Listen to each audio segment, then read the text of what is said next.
believe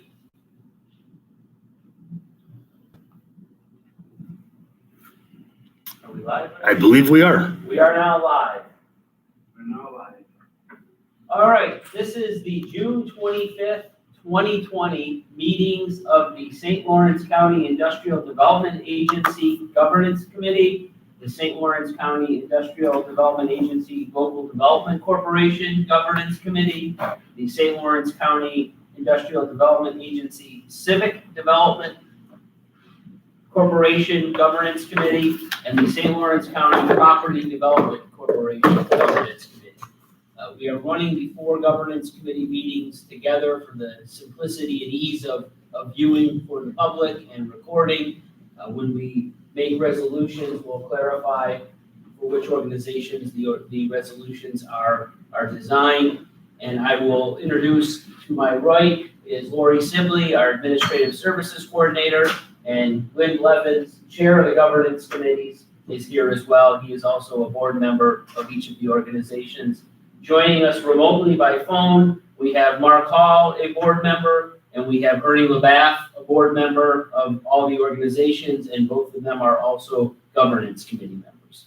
With that, I'll turn the floor over to Lynn Levens. Thank you, Patrick, and I will call this meeting to order. Mr. Blevins. Here. Mr. Hall. Present. Mr. LaBath. Here. Hearing all here, we will continue on. Item number 2, you're going to find the governance documents. Contained within your package, you'll find the governance documents which require annual review. The first of the documents being the compensation, reimbursement, and attendance policy. There have been no recommended changes to this policy. This is actually following the guidelines that are modeled on the Authority Budget Office website. Are there any questions? I don't have any. No, I think we've done a good job over the years, effectively, you look pretty good. I would entertain a motion then. Don't move. Second?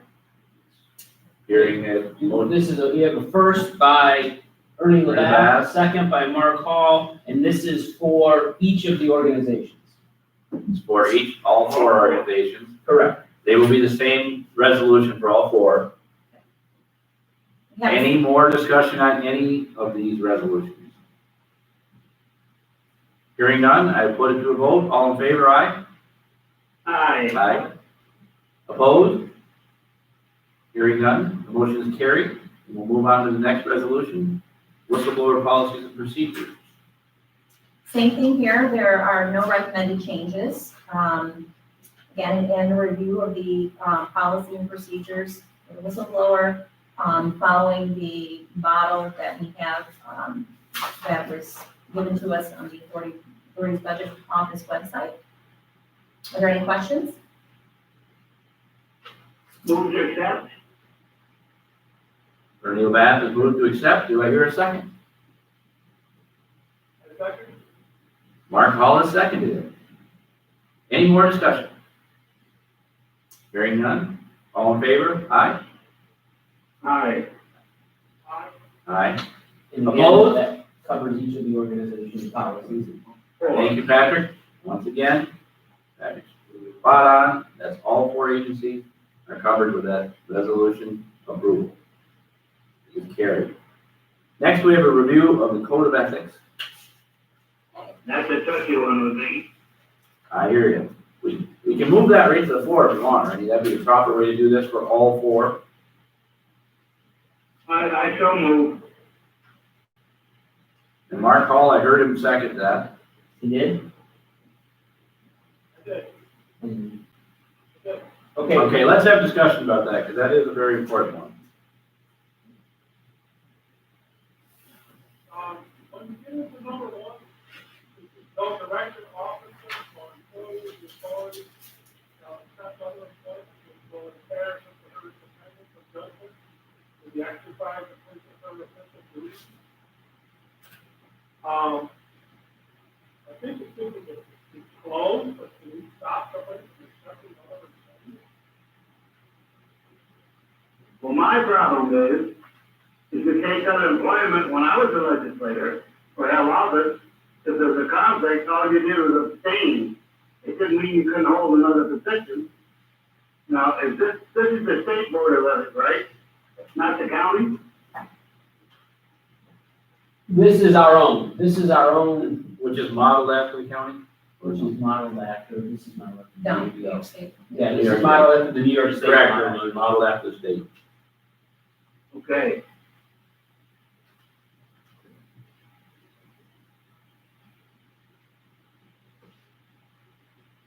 I don't see any problems with it. And I think, Mark, to your point, I think the organization has its code of ethics, it has its guidelines. I think the issue is, if someone were taking a position of employment that by virtue of that position consistently and on an ongoing basis impaired their independence, I think that would be a different issue than if, for example, we're doing a project where on a rare basis, there is a conflict because of the person's employment. You know, I don't think, in the case of a typical employment situation where there may be unavoidable conflicts that come up from time to time, I think it is, and I think Andy Silver would certainly, you can check with him, but the ability for a board member to disclose a conflict and then to recuse themselves, I don't think this is meant to eliminate that as an option. I agree with you, that you will not accept other appointments. I think it should be, if you accept other appointments, it should be disclosed. But, that's it. Well, I think that's something for you guys to discuss. I mean, the big issue is not accepting other employment. It's accepting employment that impairs your independence of judgment. I agree with you, Mark, 100%. I My do problem believe, with that is, why can't you, all of the years we were in, the 10 years I was in, people held all kinds of positions, but if there was a conflict, they simply abstained on the vote. This was saying, if there's conflict, you can't even get the job. I agree, I think you know the reason why I feel the way I. oh, yeah, and I go back to the first part of this, these policies shall serve as a guide for official conduct and are intended to enhance the ethical professional performance of the authority directors, blah, blah. I would take that first part more seriously than I would take the rest of it. It is supposed to be a guide. And I agree with Ernie 100%. Anybody that says this is hard and fast and you can't accept employment someplace else, I think it's misreading this.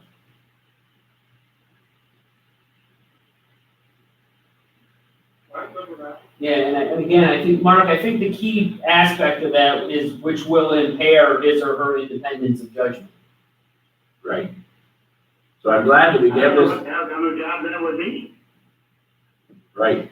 Yeah, I mean, I suppose a job working for a consultancy assisting companies in accessing IDA incentives as a far-flung example. I think that. That would be a wow. Right. Yeah. But that would reach the level, I believe, of impairing somebody's judgment in the exercise of their official duties. All right, the rest I don't have a problem with. You all set, Mark? Yeah, I'm good. All right, No I'll question. call it to a vote. All in favor, aye? Aye. Opposed? Aye. Hearing none, motion passes. On to resolution number 4, review of the defense indemnification policy for all entities, the IDA, the CDC, the PDC, and is there another one? LDC, there you go. No changes to this policy, no recommended changes. Do you have any questions? I would move to accept. Motion moved and seconded by Mr. Labatt first, Mr. Hall seconded. Any discussion? Hearing none, I'll call it to a vote. All in favor, say aye. Aye. Aye. Aye. All opposed? Hearing none, motion's carried. 3-0. On to resolution number 5, review of disposition of real property guidelines. Okay, no recommended changes within the policy guidelines. The last, page 13, you'll find an inventory of the real estate that we've had in 2019. And then a disposition in 2019, and that's the Potsdam Commerce Park property from the Hart Cabinetry is the occupant. Any questions on that? And for the LDC, you have the Camtech Yarns, Yes. the River Valley property.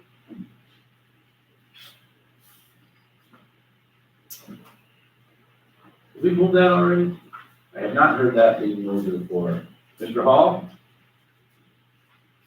I will move it. Thank you. Second. Mr. Labatt seconds it. Discussion has ended. All in favor? Aye. Aye. Aye. Aye. All opposed? Nay. Hearing none, motion's carried, 3-0. Moving on to current policies and the financial disclosure.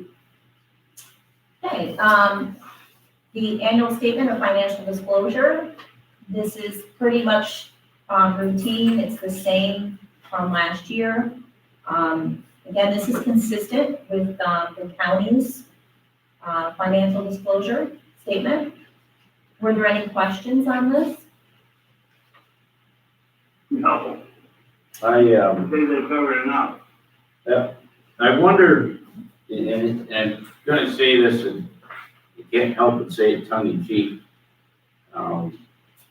But, you know, it just seems redundant to me to put your children that might be 40, 50 years old on these year after year after year. How about 50 years old and retired? Well, didn't want to go that far, Ernie, but I agree with you. I just don't understand why we do it. But having said that, I've done it, and I have, I guess, no real problem, because history has said I'll do it again. I'm surprised they put cousins in there. Well, I wonder how far you have to go, Ernie. I know you have a large family. As I do. Okay, so, that's not a resolution, we just have to look at that. We have any new policies? Not at this time. Okay, we have a mission and performance review. Yes, and the mission and performance review for each of the organizations is separate, obviously, as they've undertaken Right. separate activities during the course of the year. Every year we provide to our reporting entities as well as to the county a mission statement review, our performance goals, and then a performance review of the activities we've undertaken for the year. This is for the year 2019 for each of the 4 organizations. As I said, I think there's 4 separate ones. They've all been provided to you in advance of the meeting, but to review them, I think the first thing you would want to do is just review the mission statement for the IDA to make sure that that remains consistent with the organizational approach and goals. And essentially, by way of pathway for this, the governance committee looks at this, reviews it. Ultimately, the official approval will come at the IDA meeting Monday. So this is a first step in the process. Would everybody take some time, just read that first part of the mission statement? If you have any questions, now would be appropriate time to ask them. I'm fine with it. I don't have any problem. Me either. So let's go over, Patrick, we'll start with the IDA, the actual performance. Okay. Highlights from each one. Yep, as you'll see on here, I won't read every section, but a large part of our work is customer contact. It's working with the companies, the employers, the stakeholders within the county. You'll see we made approximately 2,000 contacts with over 450 existing and prospective firms. This includes site visits, it includes the work that we do following up on our reporting activities. It includes just general business retention and checkup activities, new business development. In terms of projects, we mentioned in the property disposition from the Hart Cabinetry, who's been a tenant in the IDA Potsdam Commerce Park building, has entered into an agreement to acquire the building. We have a pilot with them they are acquiring the building, they will own it at the end of 15 years, and it will be on the tax roll partially at the end of 5 years and then completely at the end of 10. It's an exciting project, locally owned company. Obviously, we're happy to see them expanding and utilizing that building. We did another Corning project.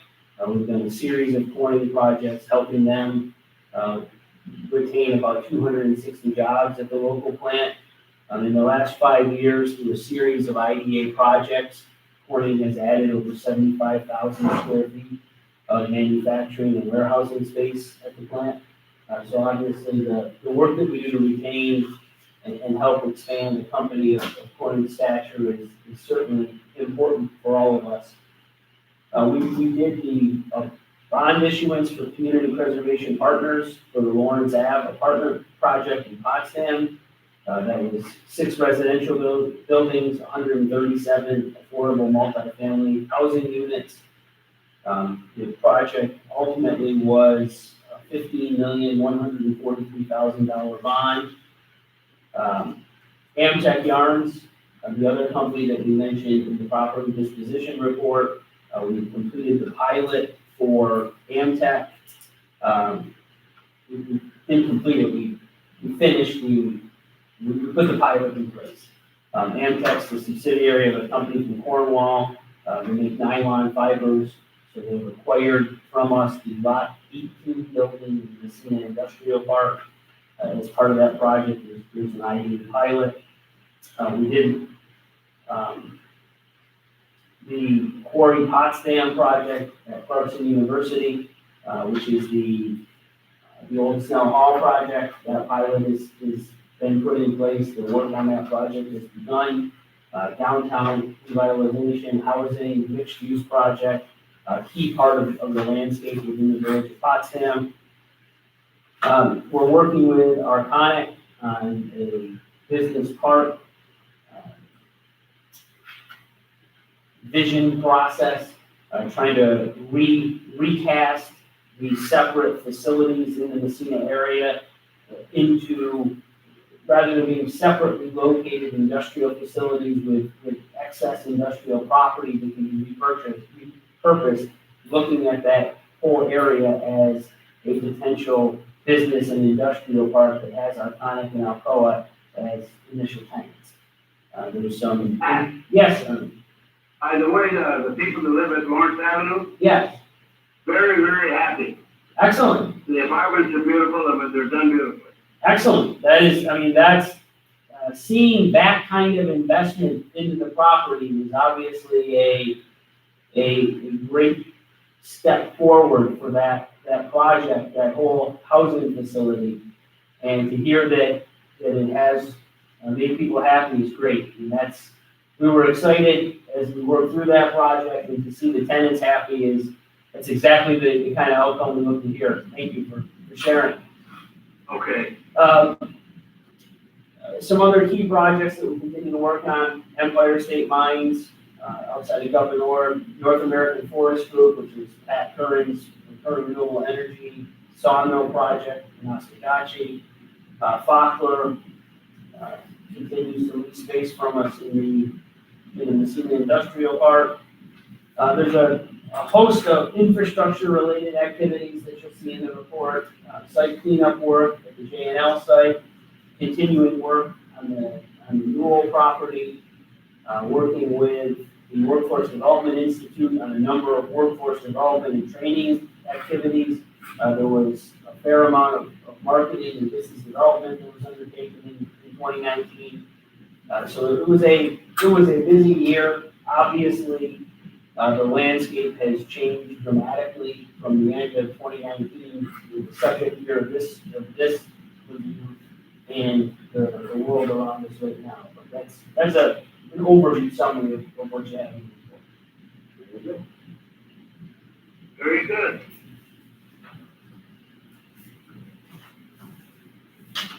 You want I'm to, going to accept the report. well, thank you.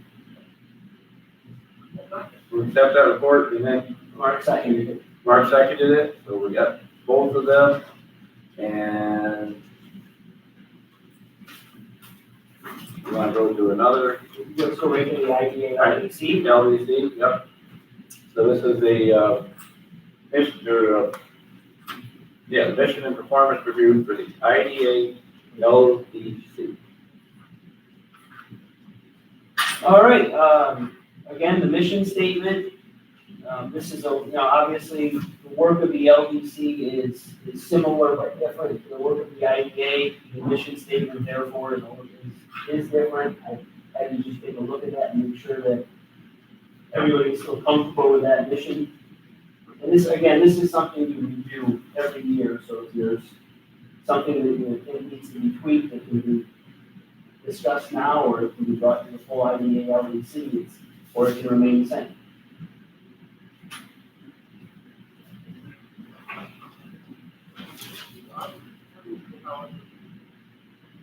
And so am I. I'm comfortable with it. All right, now we move down to the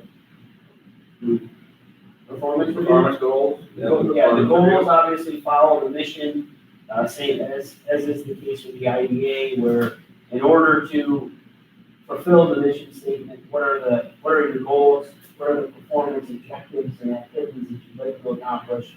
I think there is a consistency from the mission to the goals, then to the actual performance review. The work is not done without a mindfulness toward what the mission and goals are. A summary for the IDA LDC, we talked about Amtech, that property, the Lot 18 building, for which there is now an IDA pilot, is owned by the IDA LDC through the St. Lawrence River Valley Fund. So when those buildings were acquired 7 or 8 years ago with the idea of repositioning them, they were vacant, the Lot 18 and Lot 19 buildings. This building is now occupied, as I said, by Amtech. PepsiCo bottlers, we did a loan project with them as they expanded by adding a couple of pieces of equipment and getting into chilled beverage operations. We did some lending through the year. As you know, the IDA LDC has its own loan fund. It has the River Valley Fund. There were loans with Parker Maple. There were loans with Potsdam Specialty Paper. There were a number of smaller loans and a number of loans that were paid off in the course of the year. You'll see there's a listing of them. The IDA LDC, as the administrator for the St. Lawrence River Valley Development Agency, also undertook another year's worth of community development and environmental improvement program projects. You'll see the listing of the approved projects. This was everything that was voted on and approved last year. Again, that's an annual program. It has provided a significant amount of money to community development projects throughout the county. We set up the Town of Brazier Loan Fund through funds provided by the town. Made our first loan through that program to Russell's Room and Board. That is referenced in the report. There's kind of an overview. And again, similar to the IDA, a variety of activities relating in the case of the IDA LDC, primarily around the loan programs, the River Valley programs, and some property development. Perfect. Thank you for that report. Moving on. We will move on with the accept. Mr. Hall, did you accept that? See you. Mr. LeBaff, second. I second. Excellent. We will accept that report and move on to the PDC. Put you on The order. Property Development Corporation, Mission and performance review. the mission, again, this is, the Property Development Corporation was the most recently created of these entities, primarily for constructing, acquiring, rehabilitating, and improving sites and buildings. You'll see the mission statement and goals are, this is a little more of a special purpose entity than the IDA and the LPC. So you'll see it's a smaller set of goals and mission statement. But I think the mission statement pretty clearly lays out what the organization's purpose is.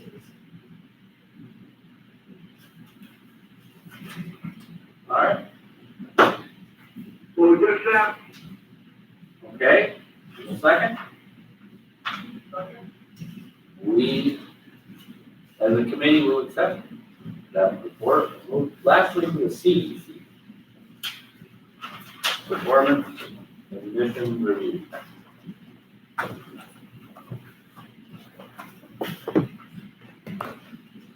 Civic Development Corporation is essentially was created to help assist in the issuance of tax exempt and taxable bonds for non-for-profit corporations, civic facility projects. Also is able to help support other not-for-profit corporations. You'll see, the mission lays out, particularly in the second paragraph, the ability to help increase employment opportunities. You know, the four organizations have sometimes overlapping, sometimes unique purposes and powers.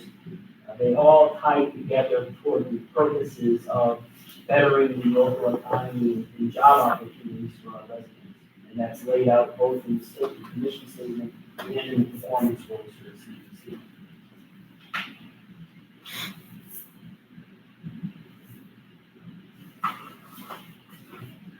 I move to accept. And seconded by Mr. Hall. Review has been accepted by the committee. We do have a need for executive session to discuss our board self-evaluation. It's our intention to not take up any more public business after executive session. That is, that's, I have none. We have none. Do you have any, Mr. LeBaff or Mr. Hall? No, I do not. Therefore, we will go into executive session. When we come out, we will immediately adjourn and do no more further business of the government. You do a motion in a second. I will entertain a motion in a second. I move for executive session. Thank you, Mr. LeBaff. All right, and at this point, we'll end the live stream, and there's no more public activity that needs to be taken. We'll terminate our live stream of this meeting. Thank you. May I ask a question? Yeah. Hold on, Bernie. Wait,